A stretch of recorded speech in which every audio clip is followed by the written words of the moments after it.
Talking about how I'm aware that insecurities about materialism, finance and stuff come from greed. Wanting to say it again. Insecurities from finances, uncertainties from finances, and things like that come from greed. See, I love to give. I'm always giving and giving. So, because I'm always in a giving state, I'm never concerned with receiving.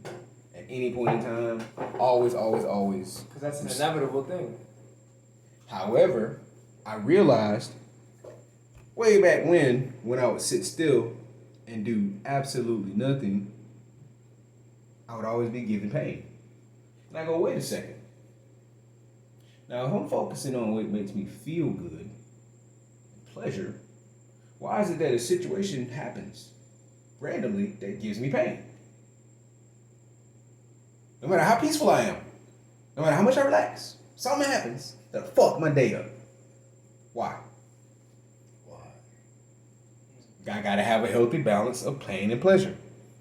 That's why I like to work out. Think about what videos to make. I'll go through a situation that gives me pain and then be motivated to make a video or do something. I get the pain from a situation and be annoyed and then want to go work out. And then after I work out, I feel fucking fantastic.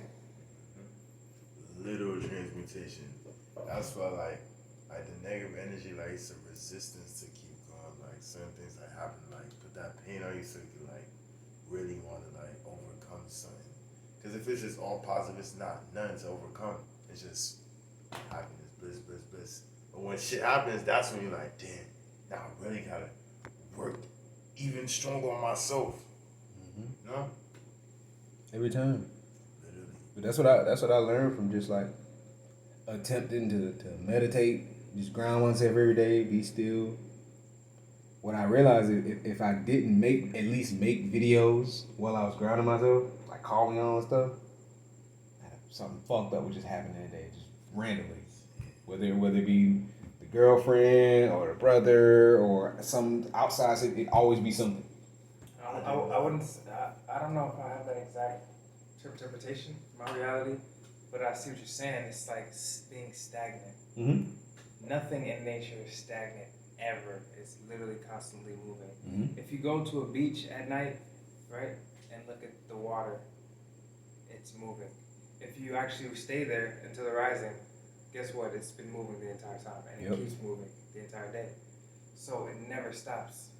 So if you want to be in tune with nature, in tune with the earth, you have to be like that. Mm-hmm.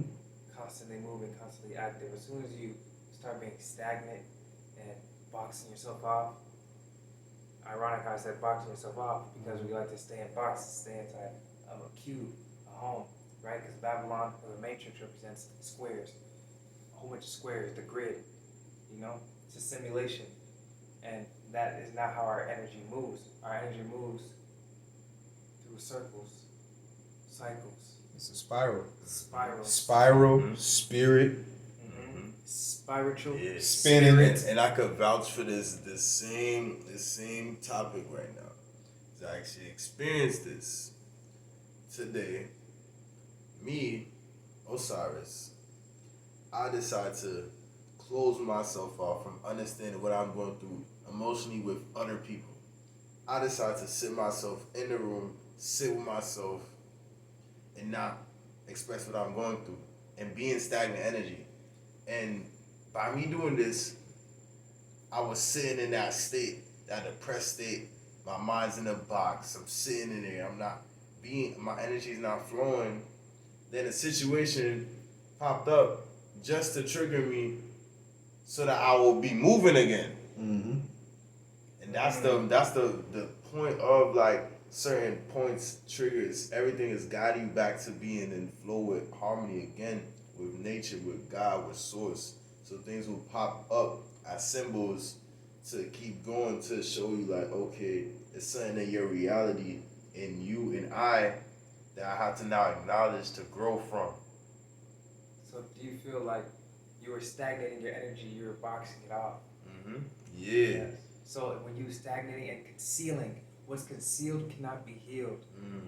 So you're concealing your emotions, concealing yourself, making all get bottled up and no room, no breathing room. Your energy wants to flow. That and it's kind of like It wants to get out. If I'm sitting in a space, where can the thoughts go and move? Right. Nowhere. Nowhere. If I'm They in the just box. bounce. Right, They bouncing just off the walls. bounce off the walls. So you So it's gotta like move. it's like it's okay. It's building pressure. Like yeah. So like if I'm in the house like right now, I must vibrate at a certain frequency. So the thoughts that's being bounced back off is vibrating at a higher frequency. At least if I'm in the house, it has to now circulate at a higher frequency. Especially if I'm lowering my frequency and I'm staying in the house, it's just gonna be not conducive thoughts for my being. To use an analogy to make it more simple, so you guys can really get a visual understanding of it, because it's best to learn through pictures, and I'll use your imagination as a picture. You can use your mind. So look, think about Hotbox. You know when you're smoking weed, right? People Hotbox in a car or maybe in a house, in a room, in a little bathroom, right? When you Hotbox, where does that smoke have to go? Nowhere. It can't go anywhere. You literally block off the energy flowing places where it can actually escape. So this is what you're doing when you stay inside of a box, or even when you conceal your emotions within your body. Your body becomes a hot box. Straight up. You see? So then all the smoke, it's bouncing off the walls and it's just staying in that one space. So if your energy's staying on that one place, guess what it's doing? Doesn't it get hotter when you hotbox? That's why it's called a hotbox. It gets hotter and hotter because it builds tension. It builds pressure. Right? So this is what you're doing to yourself when you actually choose to conceal things and hide them off and not release them, not allow them to flow. How do you let your energies flow? Okay, you go outside, you express your energies, you let nature take it, okay? Then you let it out of your mouth. You speak it. Vulnerability through the mouth. Use your mouthpiece. Use the people around you. The importance of vulnerability. Yes. One must be vulnerable to understand the authentic parts of self. One must be able to dive into that emotional body through a pure awareness of what's going on.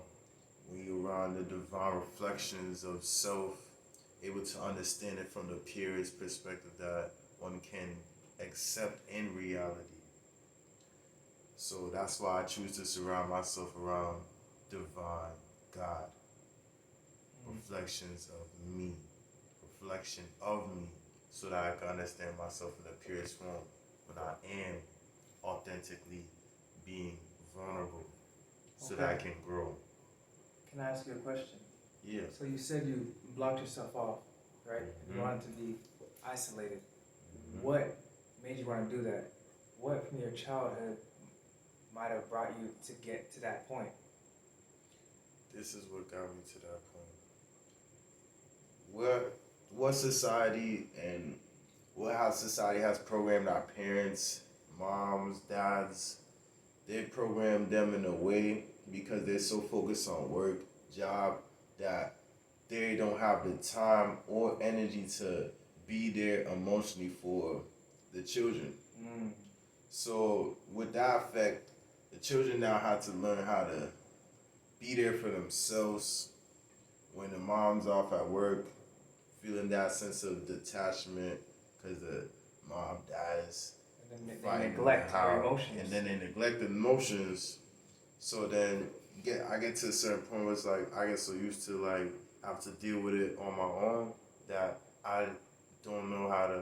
Well, I'm now learning how to accept that help from everyone around me. Anybody willing to help, that has a higher perspective. So could I say that in those moments of pain, you do what you could to find certain outlets of pleasure?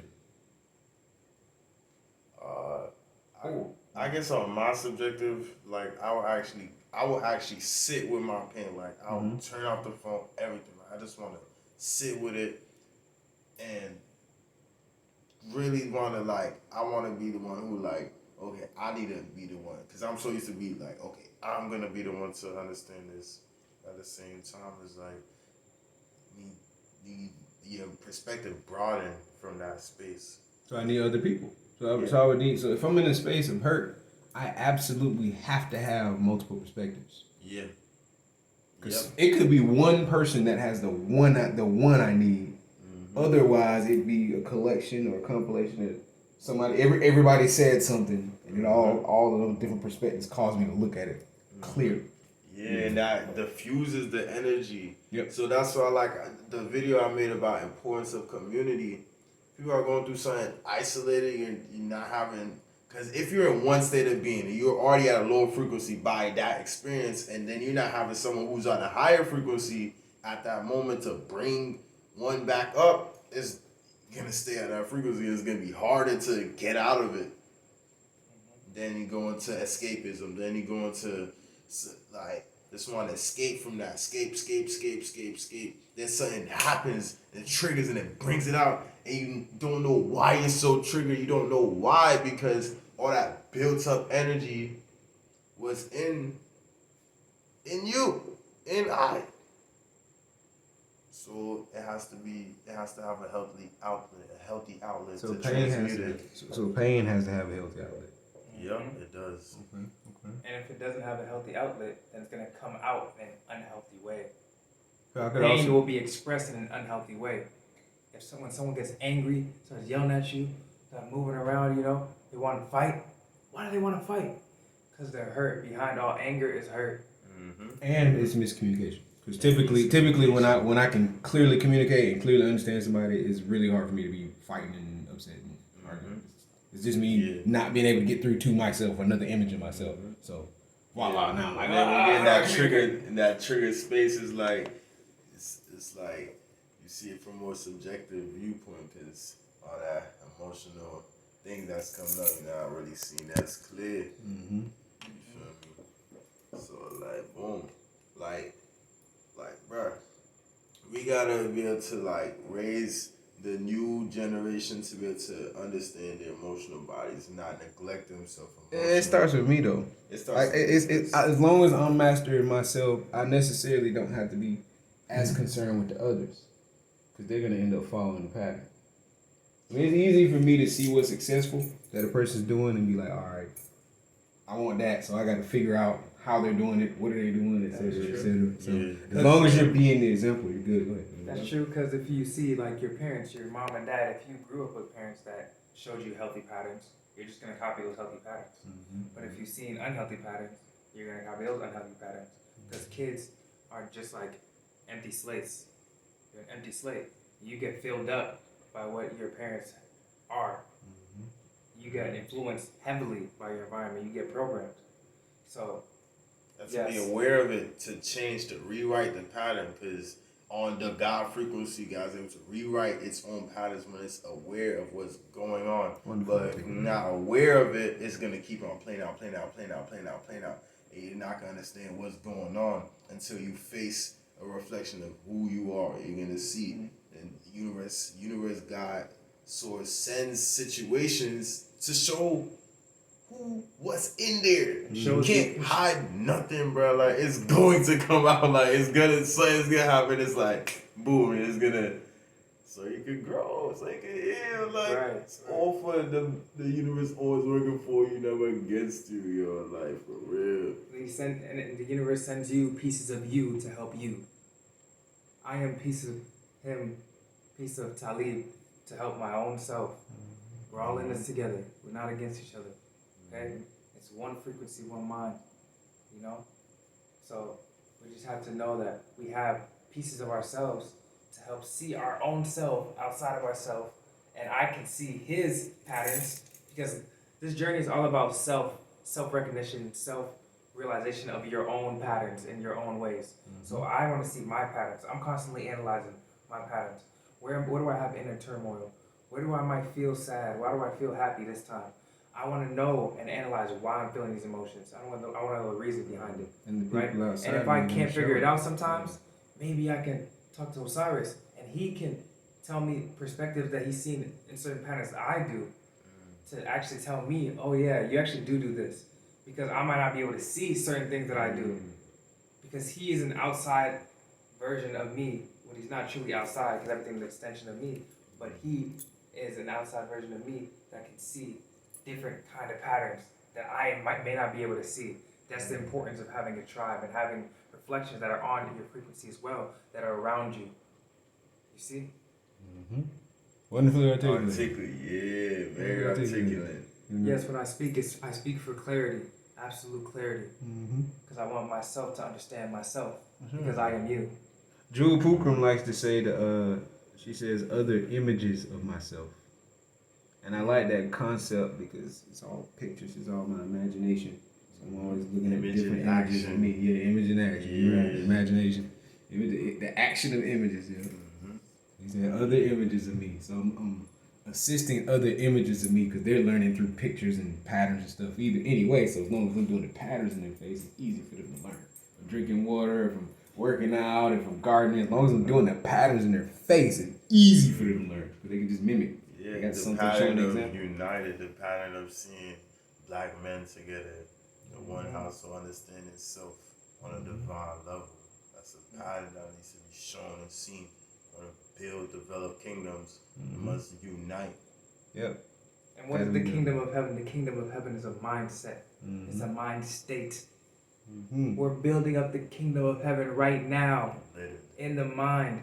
You listening to this, you're having sex with this right now. Energy exchange. You are building up the kingdom within your mind right now at this very moment. Because all we have is the now. See? And to build the kingdom, you must have the mindset of what the kingdom needs. What's the foundation, where it starts. Okay? And we're doing that right now. We're seeing it in effect. Okay? Consistently, it's been like this for a long time. We've been in this house for a long time. It's been a whole lot of stuff. Focus on the knowledge. It's the only thing that matters. I'd say focus on the group. Like the everything else that comes with the group is fine, but as I said before, if the only thing you're following is everybody that's here, you have to get here. Like it's quantum physics. All you gotta do is follow who's here. Everybody else, let them do their thing, whatever. If you got 2 pages, I say with 1 page you follow your potentials, whoever, whatever. But your main page really just need to be the group so you can stay focused. Appreciate that. But yeah, pain and pleasure build about pain and pleasure. I'm gonna put it on YouTube, y'all. Peace and love. I'm gonna put it on.